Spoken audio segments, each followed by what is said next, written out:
Hi, my name is Crystal Haskell, and I'm here today to talk to you about differentiation through technology. I have been teaching for 15 years. This is my sixth year as a fifth grade teacher in a public school. I teach in Iowa and currently have 5 students labeled as special education and 5 students as gifted and talented. We have a total of 26 students in the classroom, and our school has a 63% free and reduced lunch population. So what is the classroom issue? Well, students come to school with different reading skill levels and different social emotional needs, yet each student is to learn the same content from one teacher. Smith and Throne point out that students are more diverse than ever before, with a wide range of interest, readiness, and learning styles.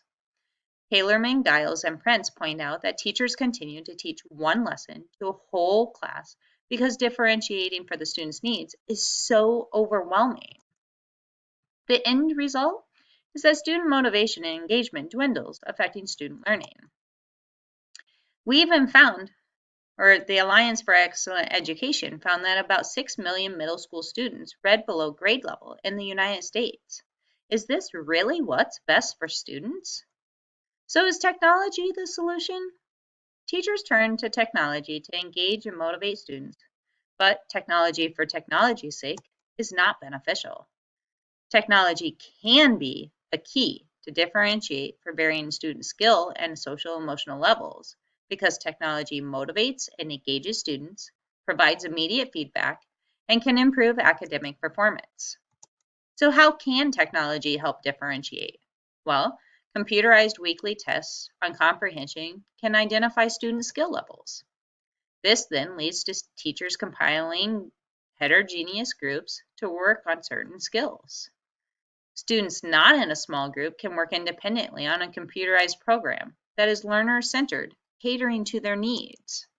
This in turn can increase academic performance. Digital tools are valuable because they support skill development, enhance already existing skills, support differentiation opportunities, and help students independently construct knowledge with guidance. Overall, technology allows more efficient means of data collection that leads to flexible group formation and motivated, engaged students, which results in improved academic performance. When doing the research, I found similar themes. Student motivation and engagement is impacted through differentiation and technology. Project-based learning and literacy centers allow for differentiation. Technology in a classroom allows flexibility for differentiation and project-based learning, and technology and differentiation enhance classroom cultures. So what is the research? Well, Heilerman, Giles, and Prince completed a study in the Netherlands, and the students were given a traditional option or a technology-based option. The students chose technology. This increased the students' interest in the biology content. The students were able to earn badges for the work completed, which motivated students. Perlazzo also conducted a study that included digital methods of learning. The students again were motivated through the earning of badges, which is like immediate feedback. Rosen and Beckhill implemented technology with a fifth grade class in Texas. One-to-one laptops were used to open differentiation options and work on project-based learning opportunities. The treatment group outperformed the control group on their state testing called Texas. So differentiation through project-based learning with heterogeneous groups was my first proposal. Students would be grouped heterogeneously to work on a project that focused on answering how can experiencing nature change the way you think about it. The students would read fiction and nonfiction articles through our Online Wonders reading curriculum. The students would also read articles about how humans are hurting and helping certain animal populations through the school's online Storyworks subscription.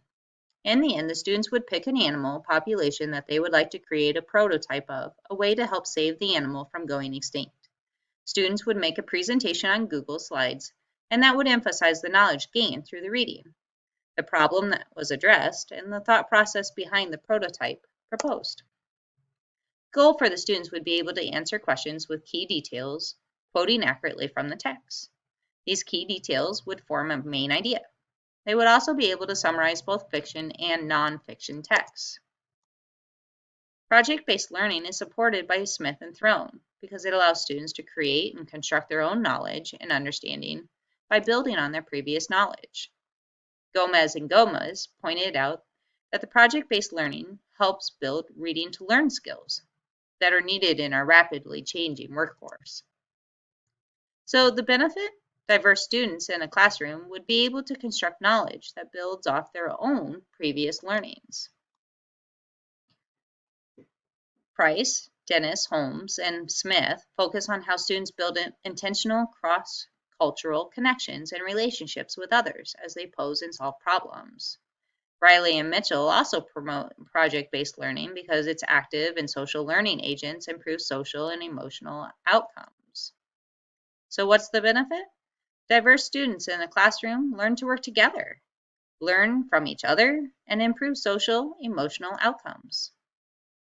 What kind of testing would there be? Well, I would monitor the students' comprehension through an online assessment given weekly through the Wonders Online Assessment Center. This would be looked at weekly, and the beginning scores would be compared to the ending scores. Proposal 2 would be technology-enhanced literature centers. Literature centers would be set up around the 5th grade classroom to include reading comprehension skills, vocabulary games online through Wonders, and a classroom blog. The learning goal would be for students to increase the use of 5th grade vocabulary and comprehension skills. The students would take a weekly Wonders online assessment, have them read the passage, and answer the questions. These questions would include vocabulary and comprehension. The students would take a pre-assessment before the AIP project began, and growth would be monitored weekly. What kind of research supports this? Well, Hodges and McTeague emphasize how literature circles allow practice with standards while practicing hands-on, group-oriented learning activities, still tailored to the student. Stanford, Crow, and Fleiss say that one of the centers can be a teacher pulling students to work on prerequisite skills that haven't been mastered. So what's the overall benefit? Well, this plan would allow me to meet the diverse needs of the students in the classroom with 5 tag students and 5 students needing special education services. What are the weaknesses? Well, I have 2 students that require behavior interventions and 2 students that have daily communication notebooks. Putting these students in a situation where they monitor their own behavior around the room sets them up for failure. The current class has a hard time managing their choices when left to work independently. 5 students routinely choose not to work at all if an adult is not walking around monitoring the classroom. Literacy centers would also require more work on my end, where Dreamscape materials are already provided. So proposal 3 is gaming, project-based learning, and small group reteaching. The students in the classroom will work to complete 3 different rotations in the classroom. One rotation is Dreamscape, a free online resource promoting the learning of the language arts skills. You can see it as it is shown below. Dreamscape allows for the teacher to see what skills the students are struggling with and what students have been practicing. So this example, the student needs to work on author's purpose, figurative language, irony, personification, and onomatopoeias, but is doing really well with summarizing, close reads, inferring, vocabulary, and character traits. There would be a second station in the classroom where the teacher would work with small groups based on the areas of need. The teacher may focus on theme, summarizing, character traits, figurative language, any other skills noted as needing support by the squiggle data. A third station would be where they would do project-based learning. They would use their skill and theme to create a digital story with a theme using Story Jumper, or they could do limited technology, do a book in a bag, where they had to type their summaries. What kind of research backs this? Well, Watson and Watson support technology and managing different levels of learning for all students because the learning is learner-centered. Rosen and Hill found learner-centered technology-based learning contributes to 4th and 5th grade students by them ending up significantly outperforming the control group. Cobb also found that technology-based differentiated instruction leads to significant increases in student achievement. So the benefit? Well, technology-based instruction allows learning to be learner-centered, which may contribute to student achievement. The assessment. Well, as you can see on the screen, students would end up reading a passage and then answering questions on an online format through Wonders. This data would then be compared before, during, and after. What are the benefits? Well, this plan tailored to the students' interest in the classroom. 19 out of 24 students wrote video games down as an interest on the interest survey.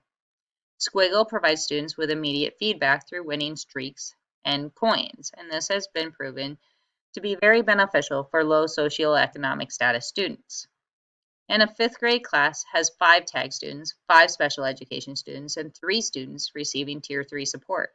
Dreamscape would allow me to not only help some students, but also extend other students. What are the weaknesses? Well, grouping sometimes make low-achieving students feel alienated. The current class has a third of the class identified as special education or Tier 3. Learning in set groups may cause a third of my class to feel alienated. And I've already noticed this year that when working in small groups, the lower ability students let the higher ability students do all the work. So, with a diverse nature of students in the classroom and supporting research, Plan 3 is my choice. This plan works to build missing schema for the low kids and extensions for the high kids. The teacher can work with small groups, allowing heterogeneous grouping benefits while the teacher is near to support behavior choices. In this method, the teacher is differentiating the content, the learning process, and the product for the diverse needs and interests of the students in the classroom. Learning will be individualized, which may lead to higher achievement rates. So what were my results? Well, student-centered learning facilitated higher levels of student engagement and reduced behavior discipline referrals during the reading block. Students commented that they looked forward to this time of the day.